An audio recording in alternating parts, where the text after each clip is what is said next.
OnCommand Connection, Company, Setup, Adding Telematics Service Providers. To fully utilize all that OnCommand Connection has to offer, you must add assets to your OnCommand Connection portal. This video focuses on adding Telematics Service Providers to the portal. Telematics Service Providers, or TSPs, are companies that distribute telematics devices and receive data from the installed device. This data can vary depending on the type of engine sensors installed and the vehicle type. Once logged into the Advanced Remote Diagnostics dashboard, find the Admin tab, then select Self-Service. At the top of the page, select the company. On the side, select the location you want to add assets to. Select the Telematics tab. You will use the credential information collected from the enrollment checklist on the screen. Select the provider from the drop-down. Fill in the credentials and click Save.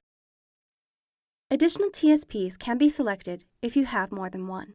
Once they are added, they are shown below. This completes adding Telematics Service Providers to the OnCommand Connection portal.